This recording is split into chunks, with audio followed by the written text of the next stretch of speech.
வணக்கம். சிறகடிக்க சீரியலில் முத்து ஜீவாவை கூட்டிகிட்டு வராரு. கொஞ்ச நேரம் இங்கிருங்க, நான் போயிட்டு உடனே வந்துடுறேன்னுட்டு, போயிட்டு வாங்க சீக்கிரம் வந்துடுங்கன்ட்டு சொல்லி அனுப்புகிறாங்க.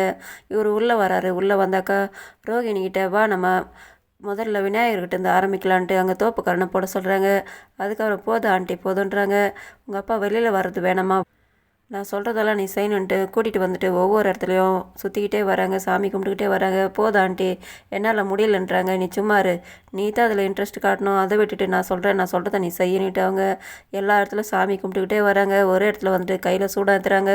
அதை பார்த்து இதெல்லாம் வேணாம் விஜயா, ரொம்ப ஜாஸ்தி ஓவராக பண்ணிக்கிட்டு இருக்கேன்ட்டு, இப்படிலாம் செஞ்சாதாங்க நம்ம விரதம் இருந்தால் தானே அவங்க அப்பா கரெக்டாக வெளியில் வருவாருன்ட்டு அவங்க இஷ்டத்துக்கு எல்லா இடத்துலையுமே கூட்டிகிட்டு போயிட்டு சாமி கும்பிட்றாங்க. இதனால ரோகிணி ஒரு பக்கம் ஷாக் ஆகுறாங்க. மனோஜ் ஒரு பக்கம் பதறி போகிறாரு.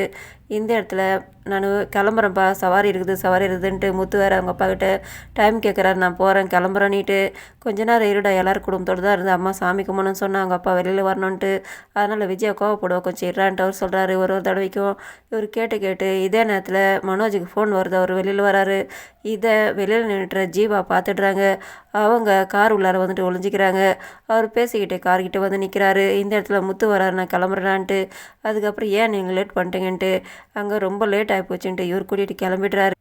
நீ அங்கே பிரதர்ஷனம் பண்ணு, இதெல்லாம் பண்ணால் தானே அவங்க அப்பா வெளியில் வராரு சீக்கிரம்ட்டு அங்கே பிரதர்ஷனம் பண்ணிவிட்டு அதுக்கப்புறம் மூலஸ்தானத்துக்கிட்ட வந்து நிற்கிறாங்க. நீங்கள் சொன்ன மாதிரி எல்லாத்தையும் செஞ்சுட்டேன் சாமின்ட்டு அவர் எடுத்துகிட்டு போயிட்டு பூஜை பண்ணிட்டு வந்துட்டு ரோகிணி கிட்ட சொல்கிறாரு. நீங்கள் இது செஞ்சது மட்டும் பெருசு கிடையாது, இதுக்கு மேலே விரதம் இருக்கணுமா, 48 நாள் விரதம் இருக்கணும், தரையில் தான் தூங்கணும், நீ கவுச்சி அசைவம்லாம் எதுவும் சாப்பிடக்கூடாது, அதே நேரத்தில் உன்னோட வேலைகளை நீயே செஞ்சுக்கணும், உப்பு காரில் சாப்பிட்ணுன்ட்டு சொல்லிட்டு அவர் விரதத்தெல்லாம் நீட்டாக முழங்கிக்கிட்டே போகிறாரு. அதுக்கு எடுத்து அவங்க ஷாக்காக வராங்க. இன்னொரு பக்கம் அதெல்லாம் நான் பார்த்துக்கிறேன் சாமின்னுட்டு அர்ச்சனை பண்ணுறதுக்காக கொடுக்குறாங்க. அவங்க அப்பாவோட பேரை சொல்லுமா, ராசி நட்சத்திரம் சொல்லுன்ட்டு அவங்க தடுமாறுறாங்க. ஏதோ ஒன்று சொல்லி வைக்கிறாங்க. சாமி கும்பிட்டுட்டு அவங்க வீட்டுக்கு கிளம்புறாங்க. ரோகிணி வந்துட்டு அவங்க ஃப்ரெண்டுக்கிட்ட சொல்கிறாங்க. அதை கேட்டு தான் அவங்க விழுந்து சிரிக்கிறாங்க. நான் பேஜார் போட்டுக்கிட்டு இருக்கேன், இதுக்கு மேலே இருந்தால் சும்மா இருந்தாக்கா கஷ்டமாயிடும், அவருக்கு நான் பணத்தை எப்படியாவது ரெடி பண்ணி கொடுத்து கனடாவுக்கு நாங்கள் போயிட்டா போதும், இதுலேருந்து தப்பிச்சா போதும், அவர் ஜெயிலில் இருக்காருன்னு சொன்னாக்கா அவங்க விட்டுடுவாங்கன்னு பார்த்தேன். மேலும் மீனா விட என்ன டார்ச்சர் பண்ணுறாங்க, இதுக்கு மேலே என்னால் இங்கே இருக்க முடியாது போல இருக்குது, அதனால் நான் கிளம்புறேன், கனடாவுக்கு போயிடலாம், அவருக்கு எப்படியாவது பணத்தை ரெடி பண்ணி கொடுக்குறேன்றாங்க. அது கேட்டு இவங்க சொல்கிறாங்க.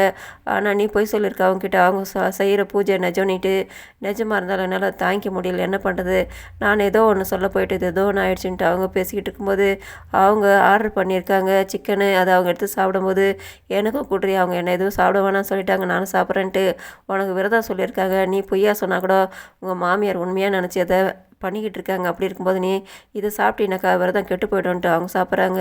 இவங்க எரிச்சல் ஆகிட்டு வீட்டுக்கு வராங்க. வந்து உட்காந்தவொன்னே மனோஜ் கேட்குறாரு, ஏன் ஒரு மாதிரி இருக்கன்ட்டு, எனக்கு டயர்டாக இருக்குது, இன்றைக்கெல்லாம் சாப்பிடல, அத்தை வேறு என்ன அப்படி இருக்கணும் இப்படி இருக்கணுன்ட்டு எப்படிலாம் டார்ச்சர் பண்ணிட்டாங்க, பேஜாராக இருக்குது, உடம்புல இதுன்ட்டு இவர் பிடிச்சி விட்டுக்கிட்டு இருக்காரு. இதை பார்த்துட்டு விஜயா வந்து திட்டுறாங்க. இன்னும் 48 நாள் பக்கமே வரக்கூடாது, போடா தூரம் நீட்டு திட்டி அனுப்புகிறாங்க. இன்னொரு பக்கம் ஸ்ருதி வந்துட்டு மீன் ஆர்டர் பண்ணலான்றாங்க. அப்போ அது வந்துட்டு வேணாமா, இதெல்லாம் சாப்பிடக்கூடாது, ரோகிணி நேரத்தில் விரதம் இருக்கும்போது எப்படி சாப்பிட முடியும்னு கேட்கும்போது அவங்க தானே இருக்காங்க, நாம் எதுக்காக சாப்பிடாத இருக்கணும்ன்ட்டு அதில் முத்து அவங்க அப்பா வந்துட்டு ஆமாம், வீட்டில் ஒருத்தர் விரதம் இருந்தால் கூட அதெல்லாம் சாப்பிடக்கூடாது, இந்த மாதிரிலாம் பண்ணுறது நம்மளோட பழக்க வழக்கம் இல்லைன்னுட்டு அந்த நேரத்தில் முத்து ரோகிணிக்கு கிண்டல் பண்ணுறாரு. வந்து எல்லோரும் உட்காராங்க. இருங்க நான் சமையல் செஞ்சிடறேன்ட்டு மீனா சொல்கிறாங்க. அதுக்கு முத்து சொல்கிறாரு, ரோகிணிக்கு தான் பூசாரி சொல்லியிருக்காருல 48 நாள் விரதத்தில் அவங்கவுங்களே உப்பு காரில் செஞ்சு சாப்பிட்ணும், அவங்கவுங்க வேலை அவங்கவுங்கள தான் செஞ்சுக்கணுன்ட்டு, ஆமாம் இல்லை அப்படி தான் சொன்னாருன்ட்டு விஜயா யோசனை பண்ணுறாங்க. இதை பார்த்து தான் ரோகிணி ஷாக் ஆகுறாங்க. ப்ரோமோவில் எல்லோரும் உட்காந்து சாப்பிட்டுக்கிட்டு இருக்கும்போது நிறுத்து உன்னை சாப்பிடக்கூடாதுன்னு தானே சொல்லியிருக்காரு, ஒரு வேளை சாப்பிட தானே சாப்பிட்ணும், அதுவும் உப்பு காரில் சாப்பிட்ணும் சொல்லியிருக்காரு பூசாரின்ட்டு முத்து ரோகிணிக்கு சொல்லும்போது அதை பார்த்ததும் ஆமாம் நீ சாப்பிடக்கூடாது எழுந்துருன்ட்டு விஜயா சொல்கிறாங்க. இதனால் ரோகிணிக்கு முத்து மேலே பயங்கரமாக கோவம் வருது. இதோட முடியுது. நன்றி, வணக்கம்.